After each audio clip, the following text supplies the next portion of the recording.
دنیا میں کبھی کسی اچھے انسان کو تلاش مت کرو بلکہ خود بہت اچھے بن جاؤ. ہو سکتا ہے کہ آپ کے اس عمل سے کسی اور کی تلاش ختم ہو جائے.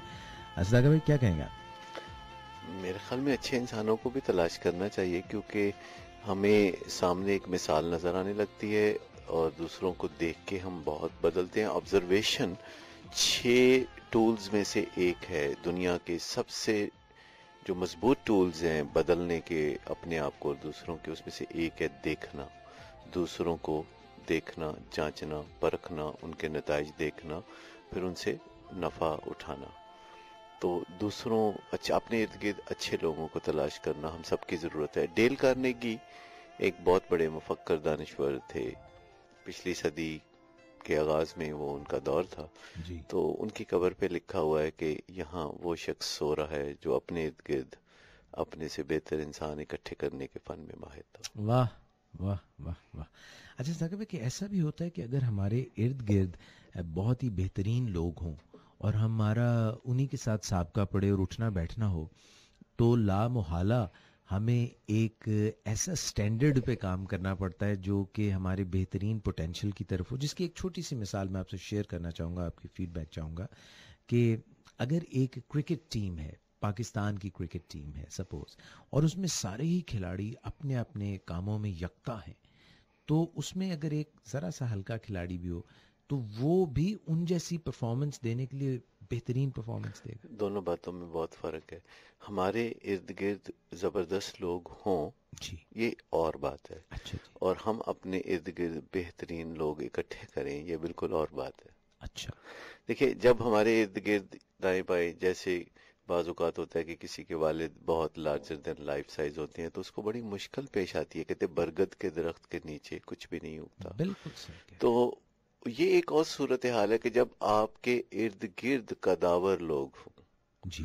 اور یہ آپ جب خود کوشش کرتے ہیں کہ آپ قداور لوگوں کے ڈھونڈ کے ان کو اپنے ارد گرد اکٹھا کرتے ہیں، تو جی. یہ دو بالکل ڈیفرنٹ اپروچز ہیں. اچھا دونوں کا ذرا اتفاقیہ طور پر آپ کے ارد گرد بڑے لوگوں کا ہونا جی. آپ کے لیے شاید فائدہ مند نہ ہو، اوکے. لیکن جب آپ کی تمنا ہو کہ کہاں ہے کوئی بڑا آدمی جس کو میں دیکھوں اور ماڈل کر سکوں، جی. جو وہ کرتا ہے میں بھی کر سکوں، تو یہ ایک مینٹل میپ ہے. اور یہ مینٹل میپس کی 2 ڈائریکشنز ہوتی ہیں. اچھا جیسے کیمیکل ریئیکشنز نہیں ہوتے جی. بیکورڈ فارورڈ، کہ ایک چیز بالکل سے صحیح کوئی ہے. چیز بنتی ہے پھر واپس وہی چیز. تو دونوں چیزیں مینٹل میپس جو ہے نا اس میں زمین آسمان کا فرق ہوتا ہے. مثلا میں اگر دیکھوں کوئی کام پینڈنگ جی. اور میں کو اچھا پھر کبھی کروں گا، یہ ایک مینٹل میپ ہے. اور Alright. میں دیکھوں کہ میرا کوئی کام پینڈنگ ہے اور میری نظر پڑ گئی ہے تو میں کہتا اچھا سب کام بعد میں، اب یہ پہلے ہوگا. اب یہ الٹا مینٹل میپ ہے. جو ہمارے مینٹل میپس ہیں یا ہماری جو چھوٹی چھوٹی یہ عادتیں ہیں جو بڑی عادتوں کو تخلیق کرتی ہیں، جیسے ری ایکٹیو اپروچ ایک مینٹل میپ ہے، پرو ایکٹیو اپروچ دوسرا مینٹل میپ ہے. آپ کے ارد گرد تو اگر بڑے لوگ جی. موجود ہیں تو پھر اس سے ہو سکتا ہے آپ پسماندگی محسوس کریں، انسان سے کم تری محسوس کریں. لیکن اگر آپ خود سے تمنا بنا کے آگے بڑھتے ہیں اور کہتے ہیں کہاں ہے کوئی ایسا آدمی جس سے میں انسپائر ہوں، اب یہ ایک اور انٹینشن. واہ، بالکل آپ کی بات مجھے سمجھ اس لیے بھی آئی کیونکہ آپ نے جو پہلے مثال دی کہ برگد کے نیچے، کیونکہ بہت بڑا پیڑ ہوتا ہے، اس کے نیچے کوئی چھوٹی چیز کا پنپنا.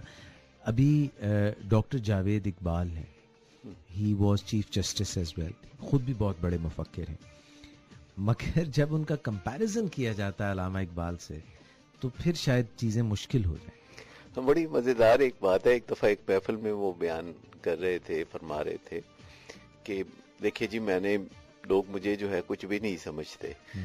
میں نے جی میٹرک میں فلاں یعنی اس جگہ سے ٹاپ کیا تھا، اور پھر میں نے ایف اے میں یہ کیا تھا، اور پھر میں آگے چل کے میں ایک وکیل بنا، پھر میں آگے چل کے بیرسٹر بنا، پھر میں جناب جج بنا، پھر میں ہائی کورٹ کا چیف جسٹس بنا. جی. اور میں نے یہ کیا اور وہ کیا. بات کچھ نہیں کیتا ہے تو صفر پر، لیکن جو علامہ اقبال دی گل ہے نا وہ علامہ Iqbal. I got your point. بالکل آپ سے دسو ہن میں کی کرا. صحیح. اور دوسری طرف صداقت بھائی ایسا ہے کہ جیسے یہ کہا جاتا ہے کہ جو فلاں ٹیم تھی، ڈریم ٹیم، اس میں ساری سپر سٹارز تھے، اور اس میں اگر کوئی کھلاڑی ہلکا بھی ہو تو وہ پرفارمنس جو ہے وہ میچ وننگ دے دیتا ہے. اس کے متعلق کیا کہتے ہیں؟ دیکھیے یہ پرفارمنس دینا جو ہے یہ ایک اور چیز ہے، اور پرفارمنس کے لیے وہ جو پہلے تیاری کر رہا ہوتا ہے جی جو کہ کافی لمبی تیاری ہوتی ہے. اگر آپ کو یاد ہو تو نصرت فتح علی خان 1991-92 میں بام عروج پہ پہنچے، جی لیکن نصرت فتح علی خان ایک گانا 1991-92 میں شروع نہیں کیا نہیں، تھا. بالکل نہیں. یہ بہت پہلے کی بات ہے، کریکٹ. اس سے 2 دہائیاں پہلے وہ ریاضت کر رہے تھے. جی اسی طرح ان کے سائے کے نیچے راحت فتح علی خان تھے، تو وہ کچھ بھی نہیں سمجھے جاتے تھے جب نہیں، تک بالکل نصرت نہیں. وہ ان کے ساتھ بس جو ہے نا وہ دیتے تھے، کیا اس کو بولتے ہیں، مطلب بیچ میں وہ الاپ کرتے تھے. جی. لیکن بعد میں ان کا بھی وقت آیا. تو ہمیں یہ سمجھ لینا چاہیے کہ کوئک فکس نہیں ہوتا کچھ اوکے، دنیا میں. اوکے. جب آپ ریاضت کرتے ہیں تو اللہ تعالیٰ ایک دن آپ کو کامیابی دیتا ہے، اور آپ کا جو جسے کہتے ہیں نا ستارہ چمکنے لگتا ہے. یہ اللہ کے حکم سے ہوتا ہے، اور واہ، ہم اپنی کوششوں کو جاری رکھتے ہیں. اس کے پیچھے بہت لمبی ریاضت ہوتی ہے، Fine. ایسے ہی نہیں کچھ ہوتا. اچھا ثاقب بھائی، تو یہ جو بات انہوں نے ہمارے دوست نے کی کہ دنیا میں کسی اچھے انسان کو تلاش مت کرو بلکہ خود ہی بہت اچھے بن جاؤ، ہو سکتا ہے کہ آپ کے اس عمل سے کسی کی تلاش ختم ہو جائے. تو آپ کا یہ بہت سی متس ہوتی ہیں، بہت ساری متس ہیں. myths ہیں. جیسے ایک بادشاہ کو کسی درویش سے واسطہ پڑا، اور درویش نے کسی جنگل میں اس کی تھوڑی سی مدد کی. یہ کہانی ہے سچی. تو اچھا. بادشاہ نے کہا کہ کوئی کام ہو تو آنا. تو درویش کو کچھ کام پڑا تو وہ بادشاہ کے پاس گیا. تو بادشاہ اس وقت نماز پڑھ کے دعا مانگ رہا تھا. تو درویش نے وہیں سے اس کو دیکھا اور واپس چلا گیا. اس نے کہا کہ یہ تو کسی اور سے مانگ رہا ہے، تو میں اس سے مانگنے آیا ہوں، میں اس سے کیوں نہ مانگوں جس سے یہ مانگ رہا ہے. اچھا، اپرنٹلی یہ بہت اچھا لگتا ہے، لیکن اللہ تعالیٰ ہماری مدد ہمیشہ دوسرے لوگوں کے ذریعے کرتا ہے. اور اگر ہم یہ چاہتے ہیں کہ اللہ تعالیٰ خود ہی ہمارا کوئی کام کر دے، وہ تو اتنا بڑا افسر ہے. وہ اس نے دنیا میں ایک نظام بنا رکھا ہے بہت خوبصورت، جس کے تحت کام ہوتے ہیں. سینرجی اسی کو کہتے ہیں. یعنی آپ کی اور کسی کی انرجی جب مل جاتی ہے تو اس کو سینرجی کہتے ہیں. یہ بھی ایک مینٹل میپ ہے کہ آپ ہیرو بننے کی کوشش نہ کریں. ہیرو بننے کے زمانے جا چکے ہیں، جب ہیرو ہوا کرتے تھے کہ ایک اکیلا کام بندہ کرتا تھا. اب ٹیم ورک کا زمانہ ہے. پہلے آپ دیکھتے تھے جی ٹیلی فون اس بندے نے ایجاد کیا ہے، جی یہ جہاز 2 بھائیوں نے ایجاد کیا.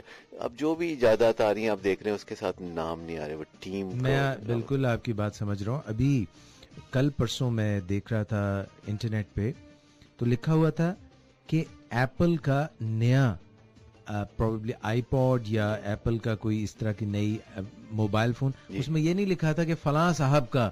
یہ it's the whole company, it's the whole administration and the organisation. وہ زمانہ بدل گیا نا.